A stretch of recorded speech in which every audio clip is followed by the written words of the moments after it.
Imagine the dazzling Rome of 218 AD, a colossal empire whose dominion stretched from the harsh shores of Britannia to the scorching sands of Mesopotamia. An intricate network of roads connected thousands of miles, like arteries nourishing the heart of civilization.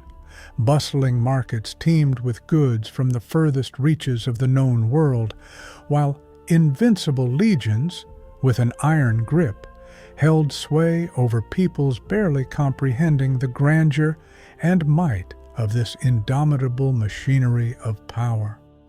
Rome appeared as an eternal and unshakable master of millions' destinies, an unyielding bastion of civilization. Yet, behind this dazzling facade lay deeply entrenched contradictions, a fierce struggle for power, treacherous conspiracies brewing within the Senate's walls, secret intrigues festering in the barracks, and a society increasingly questioning the limits of its own ambitions. It was into this seething cauldron of political passions and social contradictions that an unexpected hero emerged, a young Syrian boy, barely 14 years old. Within a few months, he was destined to shake the foundations of the most powerful civilization ever to exist on Earth. His official name was Marcus Aurelius Antoninus Augustus, but in the annals of history, he would forever be known as Elagabalus.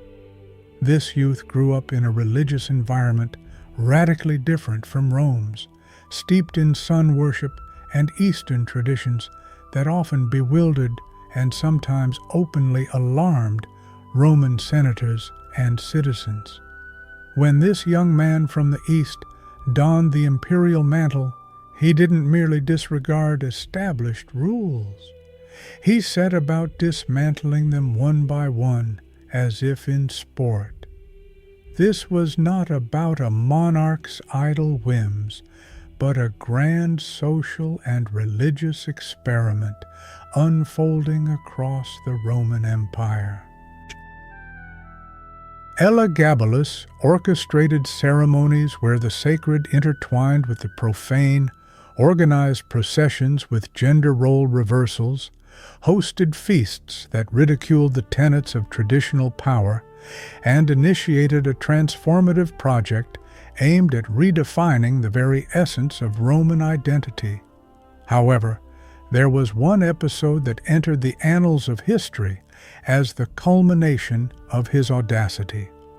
On one occasion, Elagabalus summoned 100 members of the Roman nobility and commanded them to shed their male togas, don women's silk garments adorned with precious stones, and marry one another in public ceremonies held directly on the Palatine Hill. Imagine senators, equestrians, and scions of ancient patrician families parading through Rome, becoming participants in a spectacle that bewildered the crowds. Some perceived it as liberation, others as humiliation. For some, it was a sacred ritual, for others, an unforgivable desecration. Who was this young emperor, daring to so brazenly trample upon the moral foundations of his era? An irresponsible madman, a visionary ahead of his time, or merely a youth endowed with boundless power and unlimited opportunities? This forthcoming narrative is based on a real episode recorded by chroniclers of the time, prompting us to consider how far can a person go when holding the reins of an entire empire. Delving into the history of Elagabalus's reign promises not only to unveil the mysteries of bygone eras, but also to stimulate reflection on modern concepts of power, freedom, and diversity. To truly appreciate the scope of Elagabalus's reign, one must delve into his origins. He was not born in the heart of Rome, nor raised in the spirit of Latin aristocracy. His biography begins in Emesa, a Syrian city that served as a crossroads of Hellenistic, Roman, and Eastern cultures. Here, Greco-Roman temples coexisted harmoniously with local beliefs, many of which Romans considered exotic superstitions. Elagabalus, originally known as Varius Avitus Bassianus, hailed from a noble family. His mother, Julia Soaemias, and grandmother, Julia Maesa, were direct descendants of the influential Severan dynasty, ensuring his blood kinship with Roman emperors. His father, Sextus Varius Marcellus, held a high position in the Roman administration, yet it was his spiritual heritage that most profoundly influenced him. From an early age, he was consecrated as a priest of the sun god Elagabalus, revered in Emesa. This cult worshipped a sacred black stone symbolizing divinity. The cult's rituals, which included chanting, dancing, vibrant vestments, and practices celebrating the union of human and divine, sharply contrasted with restrained Roman religiosity, appearing extravagant and even immoral in Roman eyes. While young scions of the Roman elite were mastering rhetoric, legal principles, and military science, Elagabalus immersed himself in a world of mystical rites, where sensuality intertwined with spirituality. From an early age, he perceived power not as a civic duty, but as a sacred act. A pivotal role in the young man's life was played by the ambitions of his grandmother, Julia Maesa. Following the tragic death of Emperor Caracalla, when the legions were fragmented and the Severan dynasty seemed to be nearing its end, Julia Maesa saw in her grandson an ideal puppet. He was a youth with imperial blood, charismatic in rituals, and capable of charming the troops. She convinced the Syrian legions that this teenager was not merely a legitimate heir, but Caracalla's secret son, a lie skillfully presented, transformed into political reality. Thus, at the mere age of 14, Elagabalus was proclaimed emperor by the Eastern legions. With his ascension to the throne, Rome faced a clash of two irreconcilable worlds: strict Roman traditions and vibrant Eastern religiosity. This context is crucial for understanding why, from the earliest days of his reign, Elagabalus chose a path distinct from his predecessors. He viewed the throne not as a continuation of the Caesar's authority, but as a stage for imposing a new worldview where identity, religion, and power merged into a singular project. The ascent to power of young Elagabalus in 218 AD led many Romans to mistakenly believe he was merely another puppet in the hands of experienced advisors.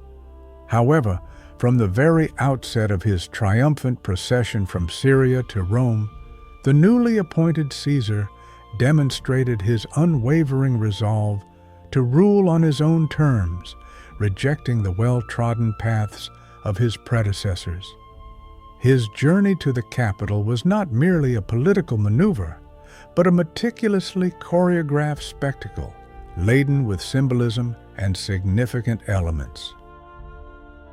Amidst glittering riches, disciplined soldiers, and obsequious courtiers, an object unusual to Roman eyes stood out: a black conical stone, revered as the sacred symbol of the sun god Elagabalus. This stone was no mere amulet or talisman. For Elagabalus, it was the visible embodiment of divine presence on earth, and its arrival in Rome signified something far greater than a simple imperial coronation. It was a direct confrontation between established Roman religious traditions and an alien deity striving to assert its dominance in the very heart of the empire. During stops in cities like Antioch and Nicomedia, Elagabalus staged lavish ceremonies that captivated onlookers. Clad in gold-embroidered silk tunics, he danced ecstatically in honor of the sun, accompanied by exotic Eastern musicians, intoxicating aromas, and chants in unfamiliar tongues. It was a spectacle, simultaneously captivating and unsettling, evoking mixed emotions. Chroniclers attest that the legionaries, despite their bewilderment, could not tear their gaze from the young emperor, who exuded an inscrutable magnetism. He was at once priest, monarch, god, and man, embodying a kaleidoscope of identities. Wherever he appeared, there was a sense that Rome was about to witness something truly unprecedented, an event that would forever alter the empire's visage. In the summer of 219 AD, when the young emperor finally arrived in the Eternal City, the contrast with expectations was stark. Rome, having seen many emperors, was accustomed to rulers who, even when eccentric, adhered to established traditions, wearing the toga, offering sacrifices to Jupiter, and following strict Senate protocol. From his very first days in power, Elagabalus shattered all these expectations.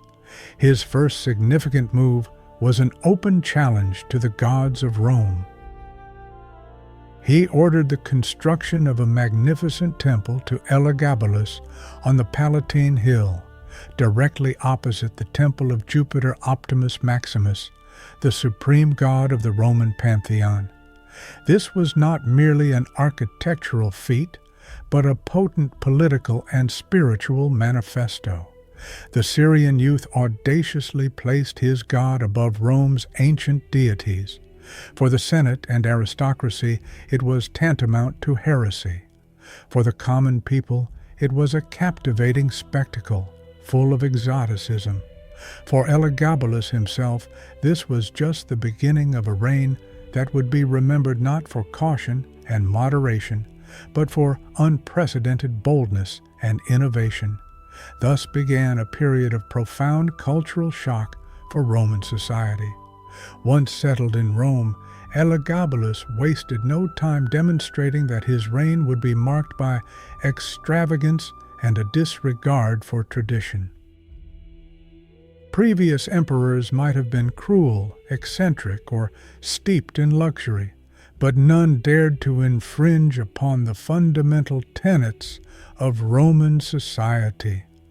Elagabalus not only dared, but made it his hallmark. At religious ceremonies, the city witnessed unprecedented spectacles. Senators, clad in vibrant embroidered tunics, were compelled to perform dances traditionally considered the prerogative of women in Roman culture. Matrons from aristocratic families occupied places of honor previously reserved exclusively for men. In processions, the social hierarchy was turned upside down. Plebeians were honored as esteemed guests, while the nobility was relegated to secondary roles.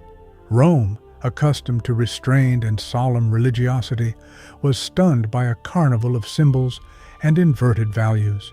For Elagabalus, actions that Romans considered violations of established norms were not mere whims, but a form of revelation. In his mind, there was no clear boundary between the spheres of political and spiritual authority. He believed the emperor's role was inextricably linked to the functions of a high priest for a new era, one that celebrated fluidity, blending, and the blurring of lines between genders, divine and human, elevated and mundane. Imperial feasts transformed into a unique platform for social experiments. Strict dinners with rigid protocols were replaced by banquets where the traditional roles of host and guest were deliberately blurred. At some tables, slaves occupied places of honor, while senators were compelled to serve them. Between libations of wine and tasting Eastern delicacies, the emperor unequivocally conveyed that Rome's social order was not immutable and could be redefined. Hostile chroniclers branded him a debauchee, yet behind these accusations lay an undeniable fact.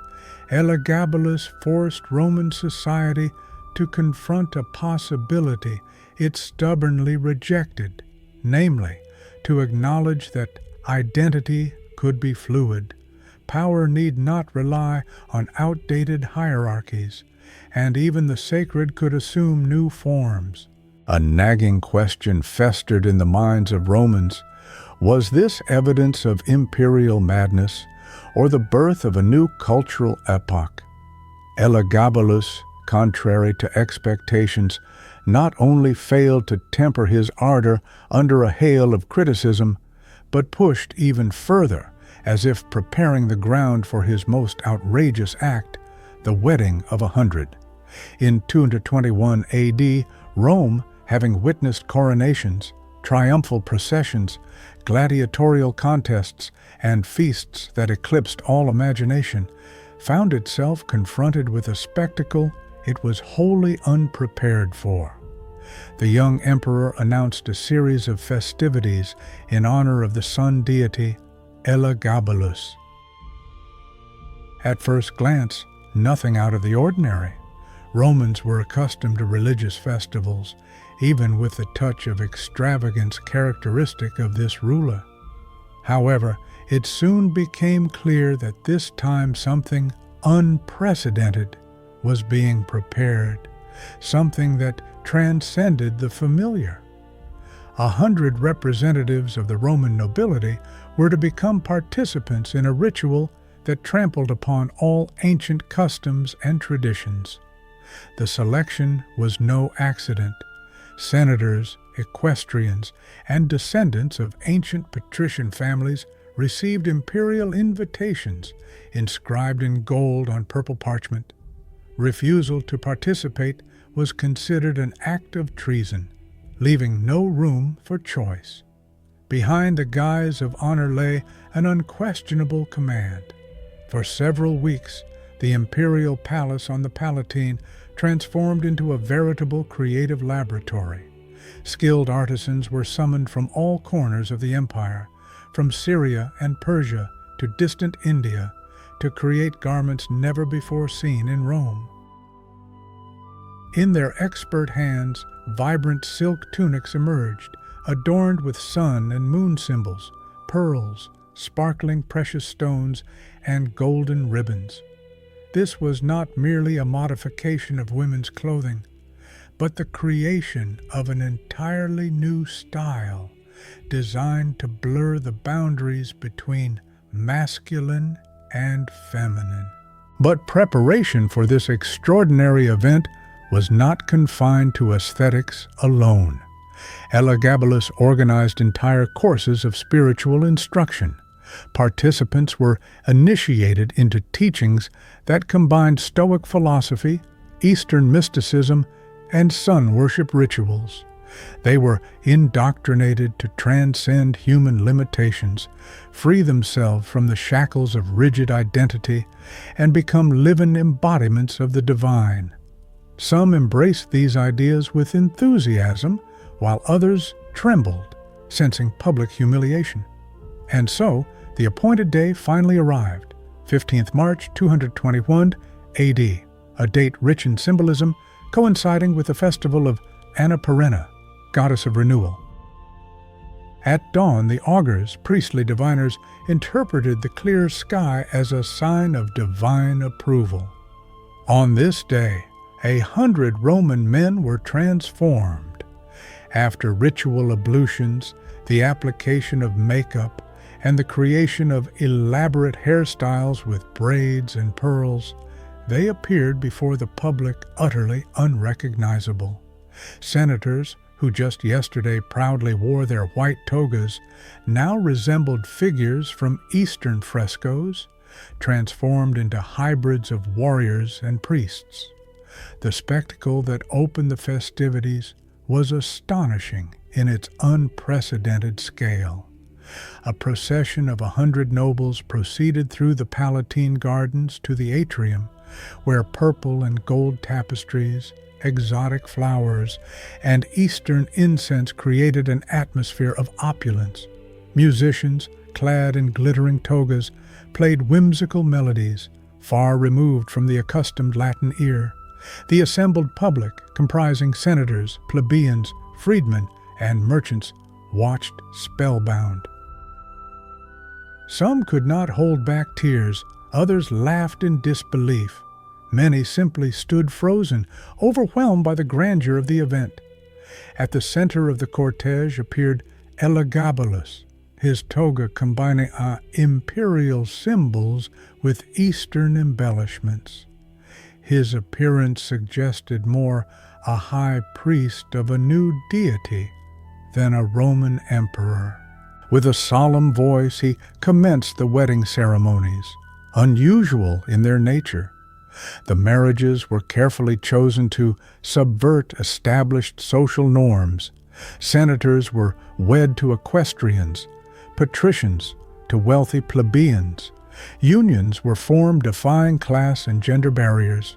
Oaths were sworn not before traditional Roman gods, but before Elagabalus, the sun deity, who was now assigned the paramount role in the empire's life. The aristocracy, which for centuries had defined concepts of honor and virtue, was forced to publicly acknowledge a new order that shattered the very foundations of their worldview. The effect of what transpired was immediate, unleashing a storm of emotions. For some, it was a breath of freedom, a long-awaited liberation from the shackles of prejudice. They experienced an incomparable feeling, as if granted permission to explore the hidden corners of their souls. Others, however, perceived the event as a true nightmare, a public humiliation that destroyed their personal identity and the honor of their families. Undoubtedly, the entire Roman Empire became an unwitting witness to a day that would forever be etched in the memory of chroniclers. With a single gesture, Elagabalus demonstrated that absolute power extended not only to governing territories and armies, but also to shaping the identity of his subjects. On that day, the Roman Empire ceased to be merely the greatest military power of the ancient world. For a few hours, it transformed into an arena for the most audacious cultural revolution ever witnessed in antiquity. The wedding of 100 ceremonies did not vanish into oblivion the next day. On the contrary, the echo of what happened resonated throughout Rome and soon across the entire empire. Confusion and indignation reigned in the Senate. Many senators had either participated in the ceremony against their will or had relatives among the participants. For them, the event was not only a personal affront, but a threat to the values upon which the Republic rested, at least in the spirit and dignity of Rome.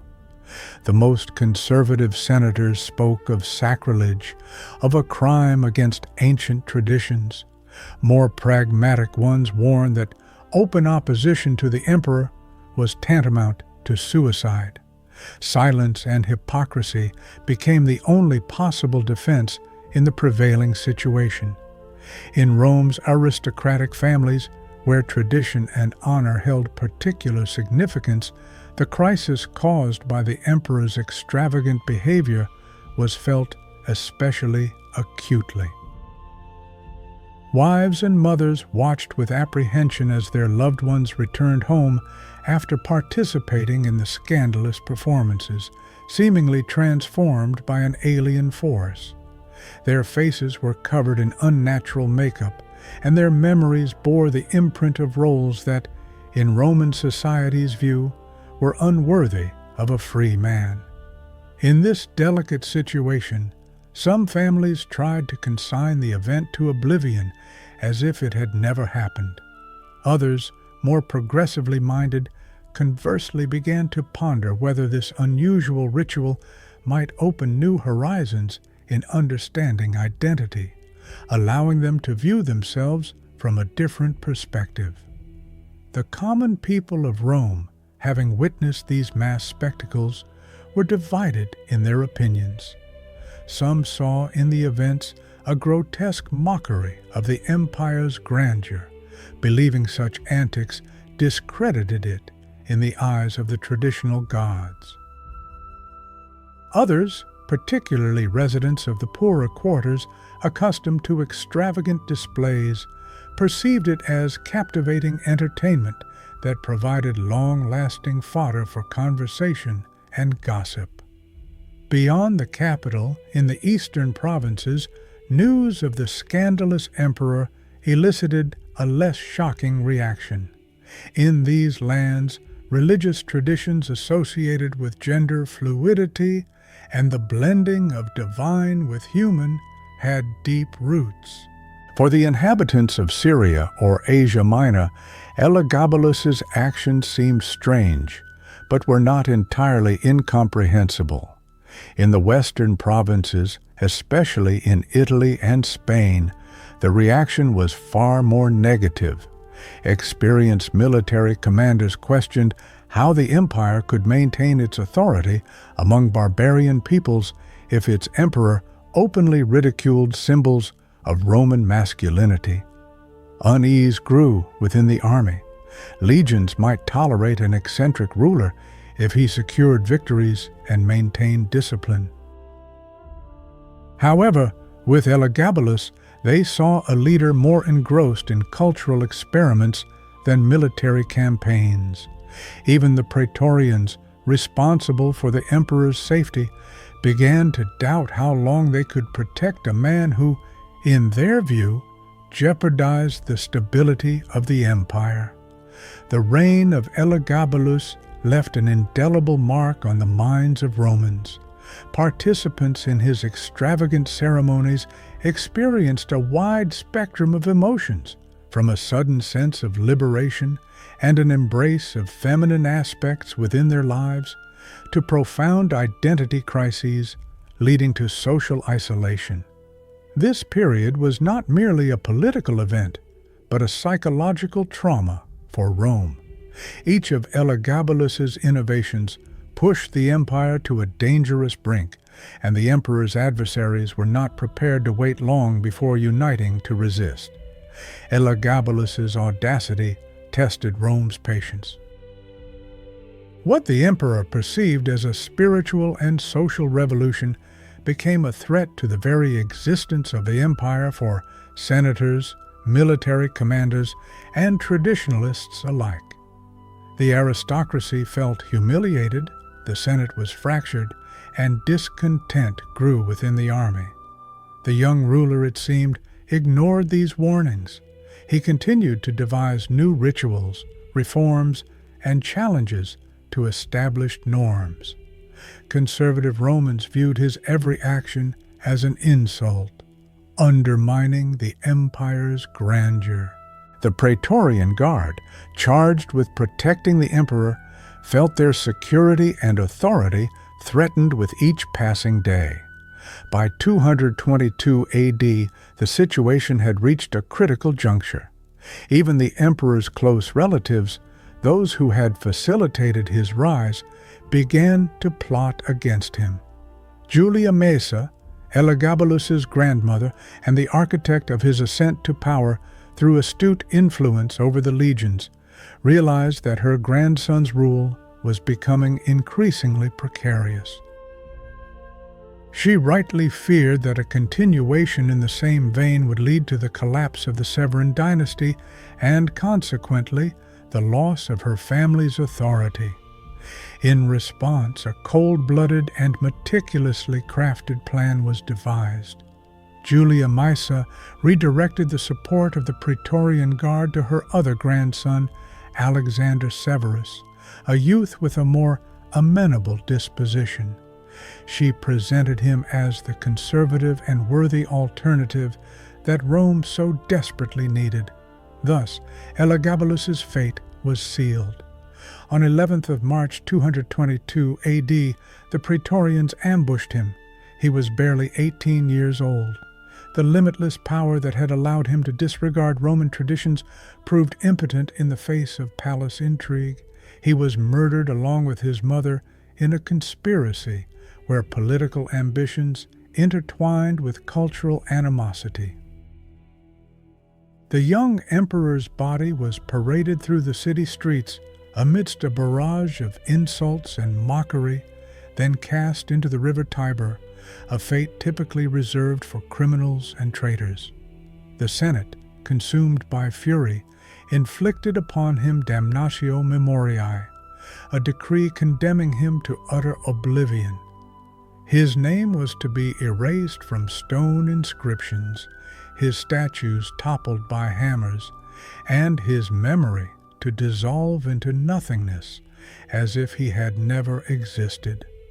Paradoxically, however, this punishment failed to consign him to oblivion.